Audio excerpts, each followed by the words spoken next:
Washington Talk, I'm Eun Cho. North Korea called off a high-level meeting with Secretary of State Mike Pompeo. It is also yet to hold a working-level meeting with Special Representative Steve Biegun. Why is North Korea dragging its feet? And what is U.S. strategy against North Korea's intransigence?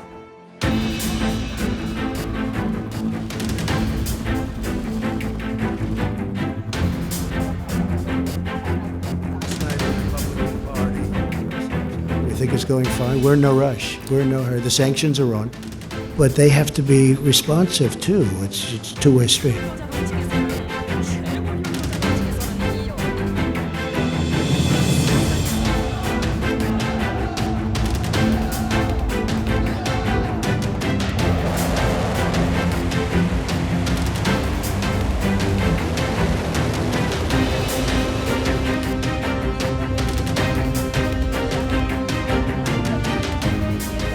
In the studio with me today, Mr. Frank Jannuzi, president of the Mansfield Foundation and former advisor to the Senate Foreign Relations Committee. Also joining me today, Mr. Dennis Wilder, professor at the Georgetown University. Mr. Wilder was senior director at the National Security Council and spent more than 3 decades at the CIA. Welcome to the program. Thank you. Good morning. To be here. Good morning. North Korea canceled the high-level meeting at the very last minute, just 2 days before Secretary Pompeo was to meet with a top North Korean official, Kim Yong-chol. Why do you think is that? Well, frankly, we don't know. They didn't give much of a reason publicly for this. And in fact, at the beginning, it was a little difficult to know whether it was the North Korean side who actually did it. We now know that it was the North Koreans. I think that we are seeing some gamesmanship here on the part of the North Koreans. You'll remember Pompeo canceled the visit to Pyongyang. Perhaps the North Koreans want to increase the sort of heighten the tension a little bit before they come to a meeting. I also think it has something to do with this whole discussion of sanctions and easing of sanctions. I was interested to see that the Russians called for a meeting on sanctions at the UN exactly at the time when Pompeo and the North Koreans were supposed to meet. I do wonder if there's some coordination going on between North Korea, Russia, and probably the Chinese on this whole question of trying to get the sanctions eased. I think Dennis makes a good point. Clearly, the North Koreans are looking for sanctions relief. They're looking for an end-of-war declaration. And in the negotiations for those two achievable objectives for the North, they don't want to dispatch a high-level official and get nothing done. And I don't think the Trump administration is ready to move on either sanctions relief or an end-of-war declaration at this point in time. They're still waiting for the North to make more serious gestures about denuclearization. So I think the North Koreans may have pushed the pause button here. They want to take a moment to assess how serious the Trump administration is about following through on the promises of the Singapore summit. And they may also be taking stock of the political environment in Washington as well, and trying to make sure in their own minds that Trump can deliver on his promises. Mm-hmm. But if North Korea wants sanctions relief, isn't this more of a reason for North Korea to come to the table and talk to the United States rather than canceling this? So is North Korea using the old playbook and doing the brinkmanship again? You know, I have some worries that the North Koreans have been emboldened by what has happened in the sort of six-party relationships and the dynamics there. If you look at it, the South Koreans obviously are at a different place than they were. I think the Chinese are in a very different place than they were a few months ago. The Russians clearly are supportive of some of these things. And so I think for the North Koreans, they think there's a different dynamic going on right now, and they want to push. But I do worry that they're going to push a little too hard. I think, Dennis, you know, maybe what we're overlooking here Right. is there may be a fundamental poor assessment here in the United States, and maybe in Seoul as well, about how the sanctions are really affecting North Korea. From what I can tell, the sanctions have put a kind of a cap on North Korea's long-term economic outlook. They know that they've got to get rid of those sanctions if they want to have a bright economic future. But in the meantime, I don't see evidence that they are suffering. You know, a lot of our sentiment about North Korea desperately wanting sanctions relief is based on, I think, a faulty assumption that their economy is in free fall, or that their economy is suffering to the point where the leadership is under some growing and significant pressure to get sanctions relief. And I'm not sure that's true. The sanctions have not crippled him.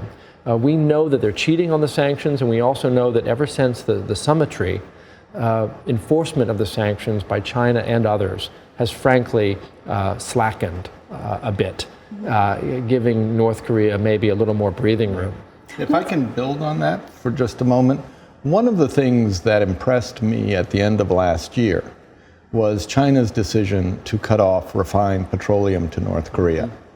That made a difference, because that really did hurt the North Koreans in a way that other sanctions don't. Yes. They cannot produce refined petroleum. And that's one of the reasons you see these ship-to-ship transfers of refined petroleum. I worry that the Chinese have backed away from that, because the refined petroleum was actually not something that was banned under the UN sanctions. That's right, just a quota. Just a quota. So I think what the Chinese have done is they've gone back to living up to the letter, but not the spirit of the sanctions, similarly with the Russians. And the North Koreans, as Frank was saying, I think what we've got now is a North Korea that sees it can play for a while, because it's not under the severe pressure it was at the end of last year, beginning of the new year. So President Trump says that sanctions are still on. U.S. Ambassador to the United Nations, Nikki Haley, said North Korea has done nothing to ease the sanctions on North Korea. But North Korea, since last week, has been very urgently wanting the sanctions relief, saying that it would even build up nuclear arsenal. So how should U.S. respond to North Korea's request to ease sanctions? I would take a tougher line with the North Koreans. I think that President Trump has been almost bending over backward in recent times. I was glad, for example, to see the Marine exercise go on. I think we need to signal to the North Koreans that, we can reverse course, that we can put more pressure on them, that we can go back to exercises. I do worry that waiting too long to go back to major exercises, we are degrading our readiness. You know, American forces in Korea only stay 1 or 2 years. And so we may need to sort of signal a bit tougher stance, a bit more willingness to postpone the next summit if there isn't movement. I think Dennis's encouragement to the U.S. to think about how we could increase pressure, makes a lot of sense. I worry, though, that could put us out of step with our South Korean allies. And those threats to sort of ratchet the pressure back up again are only credible if Seoul is in lockstep with us, and they are trending in a different direction. So if I were advising the president at this moment, I would tell him to focus on achievable objectives. So if the North wants sanctions relief, and if we are prepared to provide limited sanctions relief, what do we demand in return? And if what we're looking for is an achievable denuclearization step, such as shutting down Yongbyon, freezing that reactor, shutting down the production of fissile material, then I think we might be able to get a breakthrough and provide limited sanctions relief that the North is looking for in response for a meaningful denuclearization step that we need. But if we continue to swing for the fences and sort of demand a big breakthrough, we may be frustrated. Now, Frank, you were in the Congress for a long time. You were advisor to the Senate Foreign Relations Committee. And recently, the midterm elections, the Democrats won the House of Representatives. And how would this impact North Korea policy? Very little. In a good way, North Korea policy has always been relatively nonpartisan. I think Republicans and Democrats alike supported the maximum pressure and engagement strategy of President Trump, just as they also supported the strategic patience of Obama, not rushing to try to make a bad deal. So now that the Democrats control the House, I think the major difference you will see is oversight hearings. The administration has enjoyed a very free hand up till this point. I think now the Congress is going to begin pushing on issues that they care about, and they're going to be holding hearings and demanding that Secretary Pompeo appear and explain the progress or the lack of progress. So no more free hand for the White House, but on the other hand, I don't expect any obstruction of the administration's basic approach. So does the Congress have enough influence to change the direction of the administration's North Korea policy, do you think? You know, Jesse Helms used to tell us a story about the Congress, and he said that when the Congress was trying to make foreign policy, it was like pushing a cooked spaghetti noodle across the table. It would just curl up, and there was nothing that could be done. What the Congress is best at is obstruction. The Congress can withhold funding. Dennis remembers the agreed framework. The Congress needed to provide money for heavy fuel oil as part of that deal. So if the administration asks for money, the Congress can use its leverage to say no. But if the Congress has an idea, they can never compel the president to pursue that idea. So you're saying for now, Congress is supporting President Trump's approach to North Korea. I think so. And Dennis, some people say that President Trump, now that the midterms is over, will focus even more on North Korea. What is your take? Well, I think it is true that the president has been spending an enormous amount of time on the campaign trail trying to keep the Senate in Republican hands. And so I think you can logically say that he has been distracted. Certainly he is still saying that he wants a summit with the North Korean leader sometime early next year. So in that regard, I would think his attention will now turn back to this issue in a larger way. Secretary Pompeo will be under some pressure from the president. And we might add Mr. Steve Biegun, the new North Korea representative. Both of them will be under pressure to get for the president something that looks like a positive scenario moving into the next summit. Now that the talks between Washington and Pyongyang have come to a little stalemate, what should be the position of South Korea? South Korea's plans to sign the end-of-war declaration within the year, to have Kim Jong-un visit Seoul, that would also be delayed or come to a standstill. So what should be the position of South Korea right now?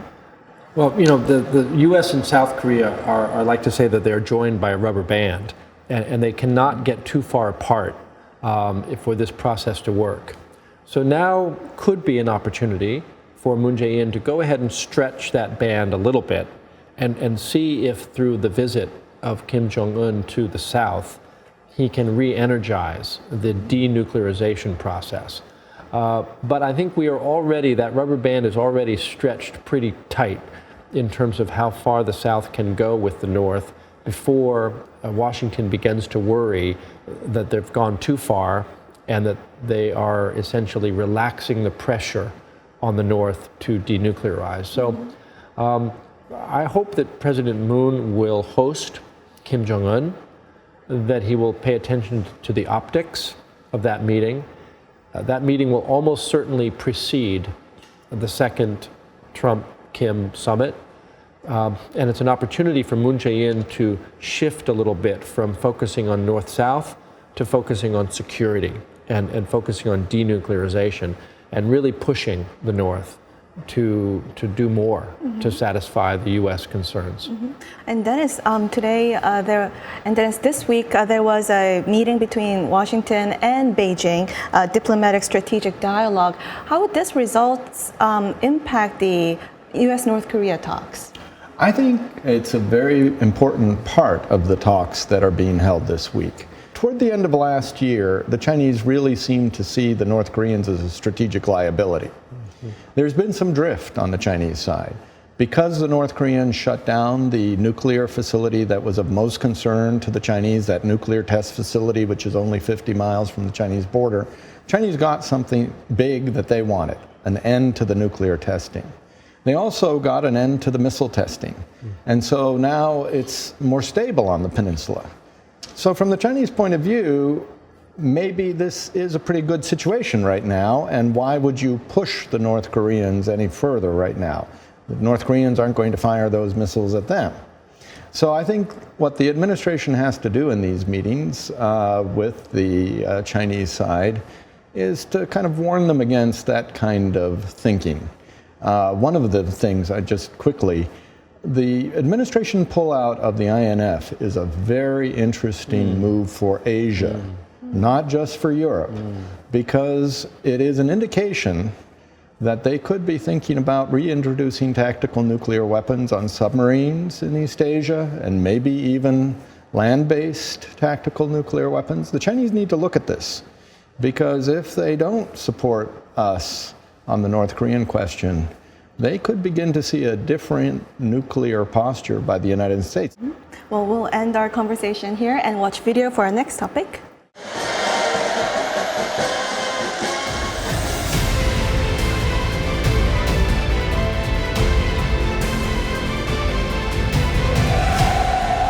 열광의 환호를 올리는 관람자들에게 선서주시며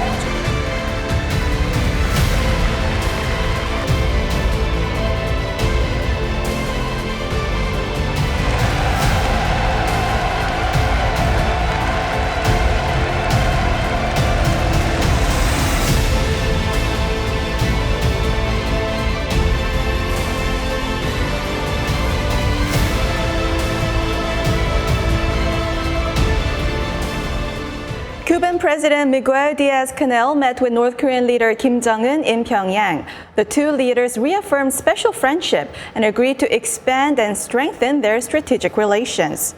Now, the Cuban president and the North Korean leader to pledge to strengthen their relationship. What are the common interests in strengthening relationship, do you think? You know, they don't have much going on together, but I think as sort of two of the last vestiges of the communist socialist world order, they have a certain fraternal affection for each other.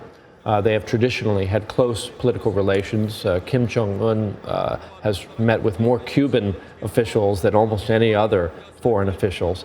And so I think this is a sign of how few friends in the world North Korea really has, but how dear they are.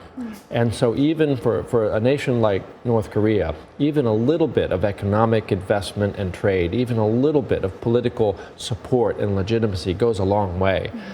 So the friendship being shown here, it's a Cold War legacy, and it shows that those relationships still matter in the North Korean context. Dennis, Cuban president, this is his first overseas trips, and his first leg was Russia, second leg North Korea, and all three countries are under U.S. sanctions. So these countries bonding together, what message are they giving to the United States? Well, I think, frankly, that this is a bit of a strategic mistake on the part of the North Koreans to have him come at this point in time. Personalities count in politics, and one of the personalities in this mix is John Bolton as the National Security Advisor. If you've seen his recent statements about the troika of tyranny in the world, I think that the North Koreans need to be a little bit careful of how much they sort of play into John Bolton's hand. They don't want to give him reasons to go to the president and say, you can't trust your North Korean friend. So I'm really glad you mentioned John Bolton, Dennis, because, he was also the official who has expressed deep concerns historically about Cuba's own WMD programs, especially chemical, biological weapons. And as Dennis points out, if you're North Korea, you don't want to revive any of these nervous worries in the United States about your partners overseas, whether it's Iran or Cuba or Myanmar, with whom you might have some nefarious weapons of mass destruction programs. So I hadn't thought of that connection, but the Bolton angle here is really fascinating because he is no friend of this Cuban government. Exactly. How about Iran? I mean, North Korea's top official visited Iran earlier this year and say that North Korea will retain nuclear knowledge. How should North Korea proceed with the Iran relationship? This is a place where the North Koreans would be smart to follow the Chinese lead. One of the things the Chinese did in the last 2 weeks that was very important and very telling was they told their companies to cut down the amount of oil they were buying from the Iranians. Consequently, Pompeo gave them a temporary waiver. I think China is reading better what to do with Iran in relation to the United States right now. Even though they don't like our sanctions, they don't like the move back, the move away from the JPOA by the United States, still the Chinese realize this is a big issue for the administration, and they're treading carefully, and I think the North may need to think about that. This Trump administration, even more than Obama, cares about the company that other nations keep. So, remember Obama said to the leaders of Myanmar, if you want a better relationship with us, you need to sever your ties with North Korea. Well, right now, Trump is trying to pursue better relations with North Korea. If North Korea is going to hold firm to relationships with Iran or Cuba or countries with whom the United States has major disagreements, to put it mildly, that will be viewed by the Trump White House as a signal of North Korea's strategic intentions, that maybe they're not that committed to this new relationship with the United States. While Cuban president was in Pyongyang, Kim Jong-un's official portrait was displayed for the first time. What does this say about his personality cult? I'm not sure, but clearly he has consolidated his rule. And now, after, more than 5 years as the top leader, he's feeling more comfortable, and he's beginning to celebrate maybe his own cult of personality. He's building his own legacy. He wants to be the leader for many decades to come. And I think in the same way that in ancient cultures, sometimes a child was not given a name until they had survived a certain period of time. Now Kim Jong-un has survived as leader of North Korea for 5 years. It's time to unveil a portrait. Soon maybe he'll have a statue alongside his father and grandfather as well. Well, on that note, we'll move on to our next segment. Now, time for the photo moment. Time to look at an interesting North Korea picture. Today, we have a picture of Kim Jong-un on an official inspection of Wonsan Galma tourist area construction site. We see Chairman Kim holding a cigarette here, and he frequently smoked during his on-site inspections, whether it be in a subway or in an orphanage or near a missile launch site. Korea's National Intelligence Service told lawmakers recently that it has been monitoring Chairman Kim's health using three-dimensional video analysis program. What are your thoughts, Dennis? I think the North Korean leader has some very bad habits. And I think that from a health standpoint, certainly you have to wonder about his stamina, about, frankly, his longevity. He is a chain smoker. We've seen this for years and years. I have been rather wondering about those pictures where he's standing right beside a ballistic missile, smoking a cigarette. So I think that the South Koreans are right to monitor his health condition. Dennis, does CIA also monitor Kim's health? You bet. Absolutely. The monitoring of Kim's physical and mental state is a very important issue to this administration. Frank? Well, youth compensates for many ills, and so, Obama is also a smoker. I think it's tragic for Kim Jong-un to be a smoker. It will shorten his life, but as a late 30s young man, he's probably robust enough to puff his way through another decade or two before it catches up to him. This is behavior that will shorten his life and shorten his legacy. And whether that's a good thing or a bad thing, I guess the North Korean people will have to decide. On that note, Dennis, Frank, thank you for joining us. Thank you, Yun Chung. Thank you for the opportunity. Thank you. And this was Washington Talk from the Voice of America, and I'm Eun Jung Cho. Join us next week for more analysis on North Korea.